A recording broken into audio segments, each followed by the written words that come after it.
Hello, fellow human! Welcome back to another Dank Doggo r/slash ChoosingBeggars. So our story for today is from u/cowpig84 with the title of Choosing Beggars Charity Edition. TLDR at the bottom. As director of marketing at my company, I have a very large charitable giving budget that I work with each year. Much of this budget ends up becoming sponsorships for different events that charitable organizations put on, which gets them the money they're looking for. And our company a bit of exposure with a nice tax write-off. It's usually a win-win. Last year, I had two in particular that ended up becoming Choosing Beggars. Here is my story. The first one that we have been donating to for years, and one that is particularly close to my heart, so made it all the more disappointing. We've been giving $1,000 each year toward their annual event. My average donation is around $250 to $500, so this is already more than what we would typically give. And this year, when I got a letter to ask for sponsorship, it was a letter from the actual president of the charity. Not just the generic one, which usually got with different event sponsorship options saying, "Our annual event is coming up, and I know you usually sponsor around $1,000, but we're hoping you'd sponsor $2,500 this year instead, which is the blah blah blah sponsorship level." Enclosed was a contract for $2,500 sponsorship. Not a single thank you for our previous contributions or support, or no explanation what the extra money could be used for or why they were looking so much more. No other sponsorship options enclosed should we not want to or be able to sponsor at this high of a level, just assuming of this the close with the sponsorship they wanted us to choose, which is over the double what we have been given in the past. I was so taken aback by the presumptuousness and rudeness of it all, I didn't even bother responding. I did end up getting a follow-up email from them to make sure I'd received the letter since they hadn't heard back, to which I answered them telling them I had, but that the amount they requested was much higher than what we could accommodate in our budget, so we weren't able to do it this year.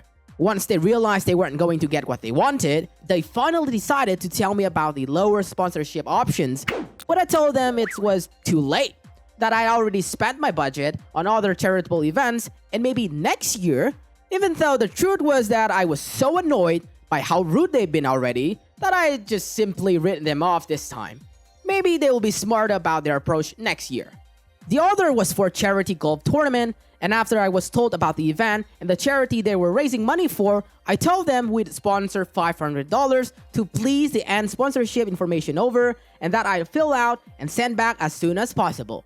After I'd submitted all the sponsorship info, I was taken to the payment section, which was just a note to send a check made payable to their company address, not the actual charity or a 501c3 which had been set up for the event, which is pretty common for charitable events in the US to ensure the money is going to where they meant to go and also making it tax deductible for the person or company donating. So I told them I couldn't afford it if the money wasn't made payable to an actual charitable organization. The person I spoke to didn't even seem to understand the difference or why it even mattered, which was kind of alarming since he was in charge of heading up the event. So he said he would have the owner of the company call to explain it to me.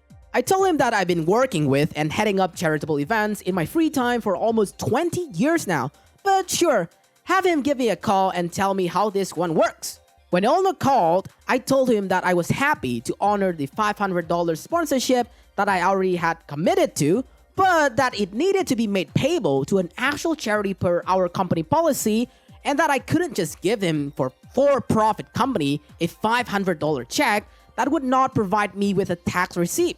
He told me that it needed to be set up that way because they used that money for the cost of the golfing itself, food for the event, and sponsorship signs to place at holes, $13 per sign, which they already printed one for us because we said we'd sponsor.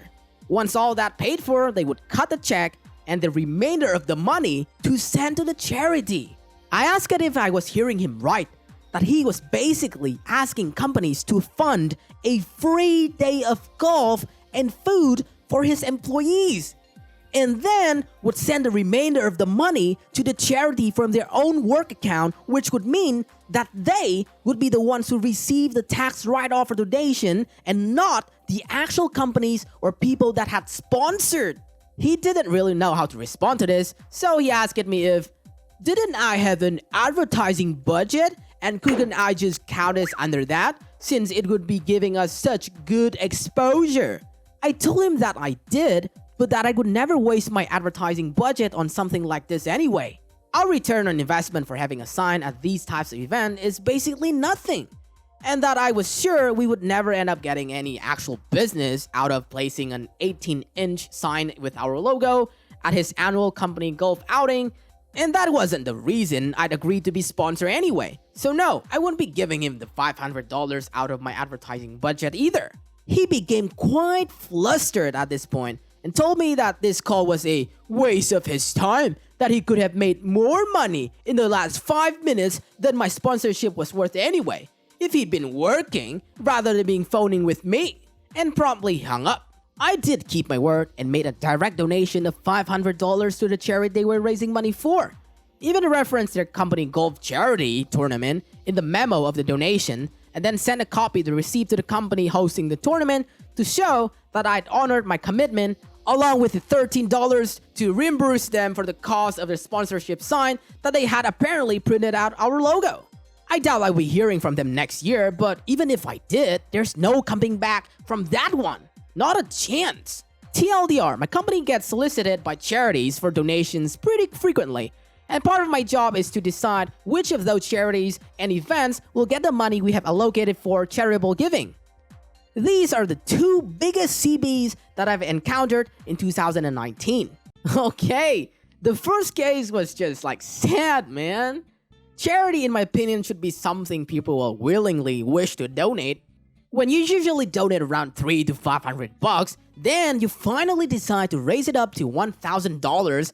Not only did they didn't appreciate it, they demanded you to donate more to $2,500, and then not a single thank you, and being super rude as well. Like, oh gosh, like. Then the second one was straight up fraud. They use charity money for freaking free golf and food. The money will be sent to the company's for-profit bank account, and the remaining money will be sent to charity. Then when they realize they won't be getting any money, they start to insult you and say that their time was worth more than this. They were lucky that OP didn't report them to the authorities. What I like about OP's style of work is that he always kept his promises. Although he probably will never work with them again, yet OP still had his end of the bargain. He still donated the promised amount to them anyway, despite of them being extremely rude. That's it for today, fellow humans. Thanks for watching. Dank Doggo appreciates your time. If you enjoy our content and want to see more of us, stay tuned and subscribe. Don't forget to smash that like button or Doggo will cry. Also, you can always tell us your Doggo comments, your experiences in the comment section. I'll catch up with you guys later in the next video.